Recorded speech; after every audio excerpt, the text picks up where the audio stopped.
Most people aren't stuck because they lack motivation. They're stuck because they're addicted to it. You scroll, you watch, you listen, you feel fired up for 10 minutes, and then you do nothing.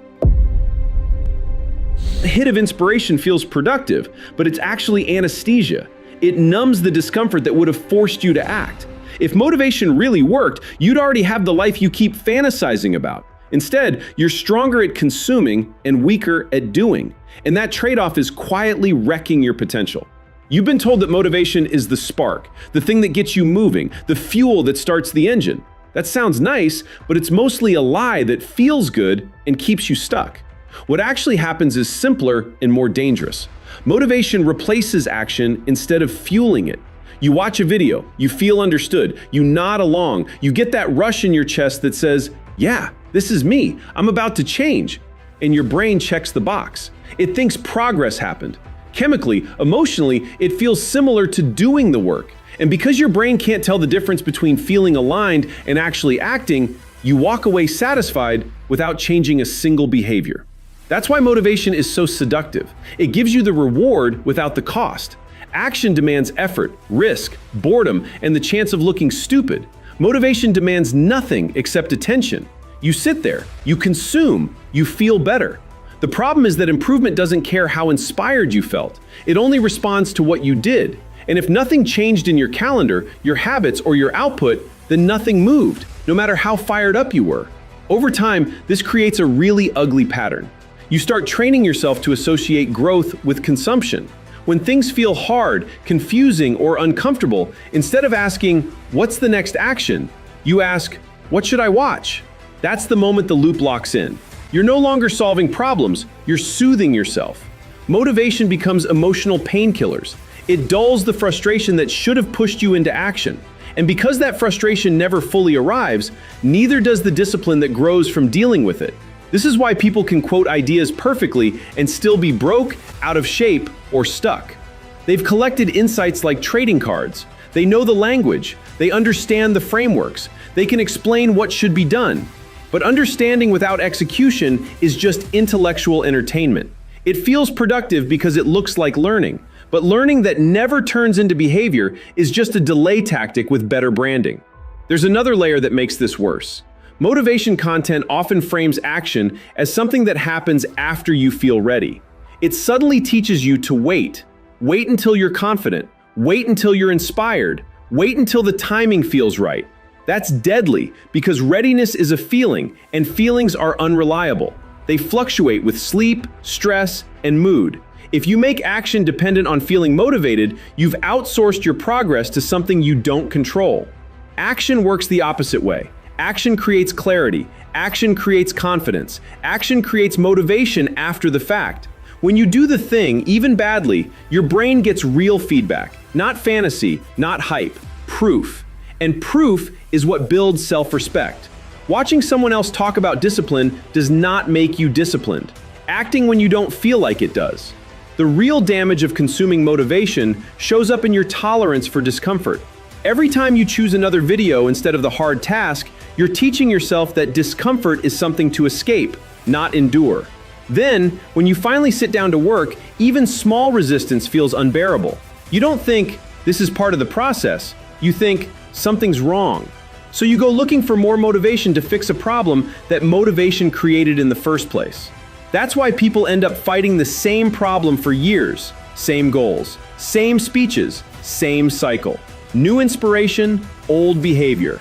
It's like fighting the same boss in a game with the same weak gear and wondering why the outcome never changes. The issue isn't that you haven't heard the right message yet. The issue is that you haven't paid the price of repetition, boredom, and failure long enough for skills to form. The shift is uncomfortable but simple. Motivation should be a side effect, not a prerequisite. You don't wait to feel like working, you work and then let the feeling catch up. You don't measure progress by how inspired you were. You measure it by what you did when no one was watching and nothing felt exciting. The moment you stop using motivation as a substitute for action, you stop feeling busy and start becoming dangerous in a good way. Because now your progress is real and reality compounds. When you consume a lot of motivational content, something subtle happens to your identity. You start confusing familiarity with capability. You hear an idea so many times that it feels like it's already part of you. You recognize the concept, you agree with it, you can explain it to someone else, and that recognition creates a sense of competence that isn't real. Your brain says, I get this, and because getting it feels close to doing it, you stop feeling the urgency to actually practice it. This is why people can talk about discipline, consistency, and hard work with confidence, yet their daily lives don't reflect any of it. They know the words, but they don't have the evidence. Competence isn't what you understand, it's what you can reliably produce under pressure. And that only comes from reps. Reps are messy. Reps are boring. Reps expose how little you actually know. Motivation content protects you from that exposure. It lets you stay in the safe zone where you feel smart without being tested. There's a big difference between intellectual clarity and operational ability. Intellectual clarity is being able to say what should be done. Operational ability is being able to do it when you're tired, distracted, or discouraged. Consuming ideas increases clarity, but only action builds ability. If all you do is consume, you end up with a wide vocabulary and shallow skills. You feel informed but remain ineffective. And because you feel informed, you don't feel behind, which removes the pressure to close the gap. This false sense of competence is dangerous because it delays humility. When you actually try to do something difficult, reality corrects you fast. You realize you're slower than you thought, less consistent than you imagined, and worse than the version of yourself you had in your head. That moment of realization is painful, but it's necessary. It's where real learning begins. Motivation content lets you skip that moment. You stay comfortable, convinced you're closer to the finish line than you are. It also warps how you evaluate progress. Instead of asking, did I execute? You ask, did I learn something? Learning feels productive, so you give yourself credit, but learning without application has no carryover. You can watch 10 videos on sales and still freeze on your first real call. You can read about fitness for years and still struggle with a basic workout. Until your body and mind have been stressed by doing, nothing has actually changed. Over time, this creates a fragile confidence. It only exists in theory. The moment you face real resistance, it collapses, because it was never reinforced by proof. That's why people who consume a lot but practice little get discouraged so fast. They thought they were prepared. They weren't. The gap between what they know and what they can do feels like failure, when it's really just the bill finally coming due. Real competence is quiet. It doesn't come from hype. It comes from showing up, doing the work badly at first, correcting mistakes, and repeating the process long enough that the basics become automatic. You stop needing motivation because you trust yourself. And that trust only comes from evidence, not ideas, not inspiration, evidence. Motivation trains you to wait. Discipline trains you to move. That difference sounds small, but it decides almost everything. When motivation is your driver, action becomes conditional. You act if you feel energized, confident, or inspired. When you don't feel those things, you pause. You tell yourself you'll start tomorrow, or after you watch one more video, or when your mindset is right. That delay feels reasonable in the moment, but it's lethal over time because life doesn't reward intentions, it rewards behavior. Feelings are unstable. They're influenced by sleep, stress, food, weather, other people, and 1,000 variables you don't control. If your progress depends on how you feel, your progress will be inconsistent by definition. Some days you'll show up strong, other days you'll disappear. And because results are built on consistency, not intensity, those disappearances compound into stagnation. Discipline works in the opposite direction. Discipline removes emotion from the decision to act. You don't ask yourself, do I feel like this today?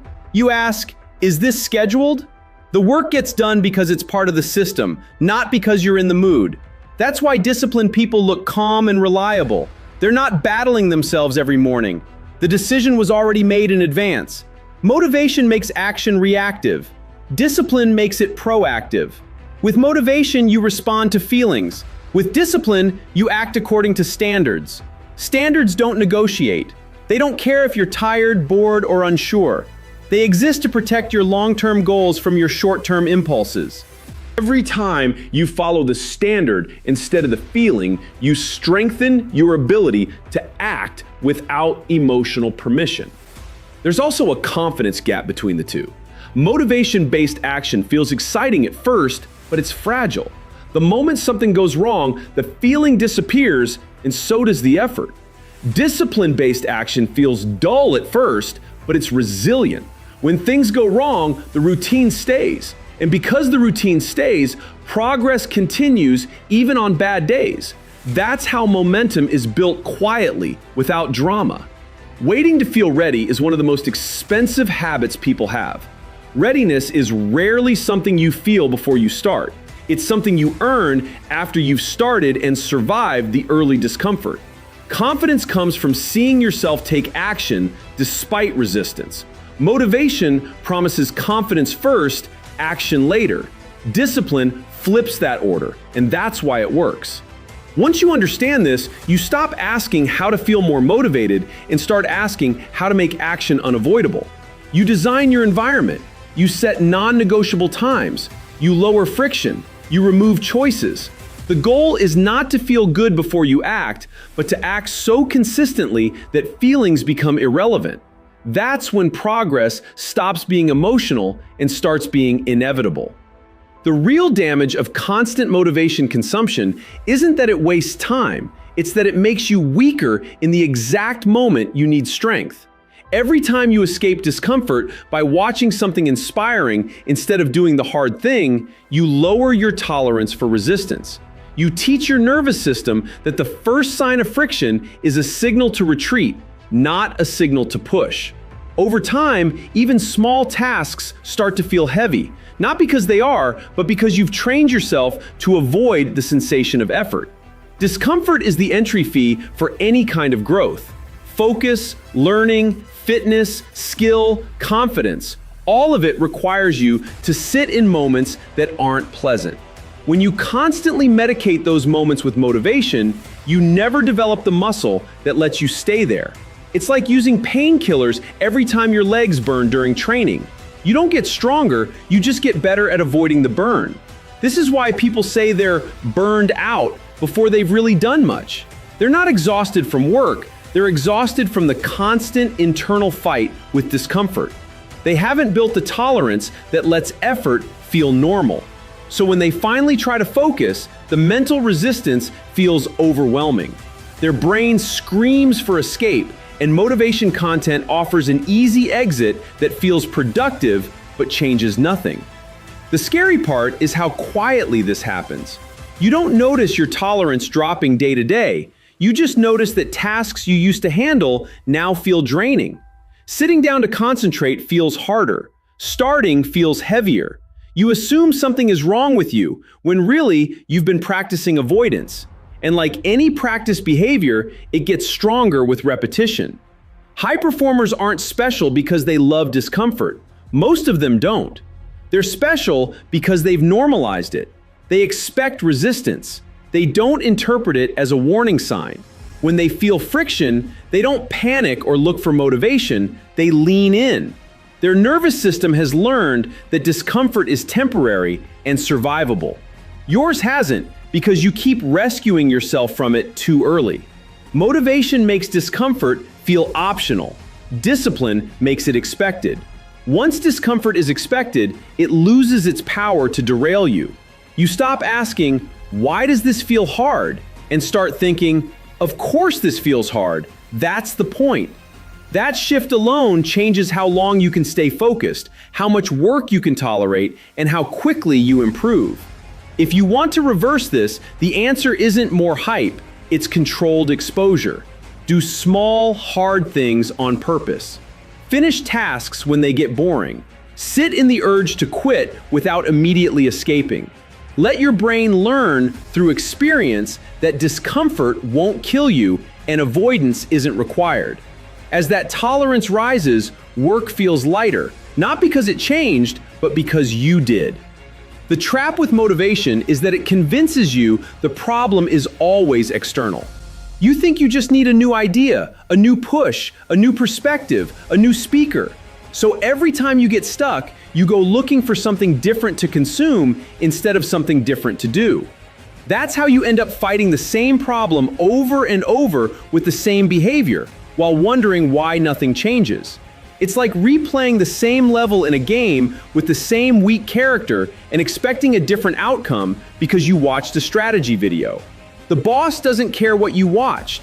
The boss only responds to upgraded skills, better timing, and more attempts. Motivation content feels like preparation, but preparation without execution doesn't upgrade anything. You're still underleveled, just better informed about why you're losing. This is why people get stuck in years-long loops. Same goal, same frustration, same cycle. They feel busy, but they're not progressing. They're consuming solutions instead of testing them. And because consuming feels easier and cleaner than failing in public or struggling privately, they keep choosing it. The habit becomes automatic. Resistance appears. Motivation gets consumed. Resistance fades temporarily. Nothing changes. What makes this especially dangerous is that it hides the real problem. The real issue isn't lack of information. Most people already know what to do at a basic level. Work more consistently. Practice the fundamentals. Stop avoiding the hard parts. The issue is behavior. And behavior only changes when you confront reality directly, not when you intellectualize it from a distance. Motivation keeps you in observer mode.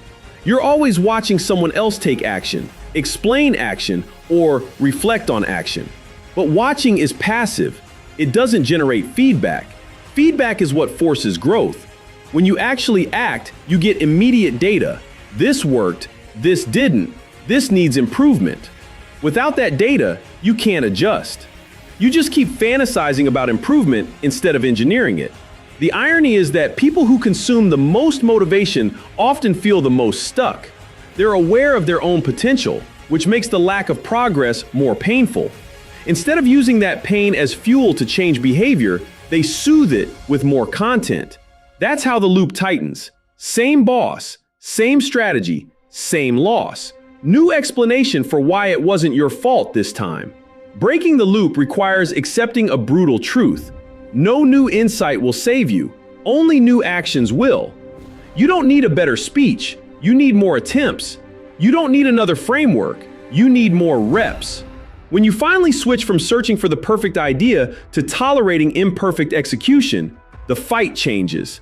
Not because the problem got easier, but because you stopped avoiding the only thing that actually moves the bar. People love intensity because it feels powerful. It feels like progress. You get a surge of energy. You go all in for a day or two, maybe a week, and you tell yourself this is it. This time is different. Then life shows up. You get tired. Something goes wrong. The excitement fades. And because intensity was carrying you instead of structure, everything collapses. This is where most people get confused. They think the problem is a lack of motivation, when the real problem is that intensity was never the thing that creates results in the first place.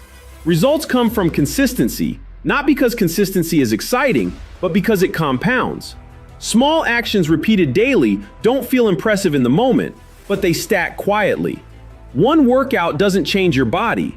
One focused work session doesn't change your career. One uncomfortable conversation doesn't change your relationships.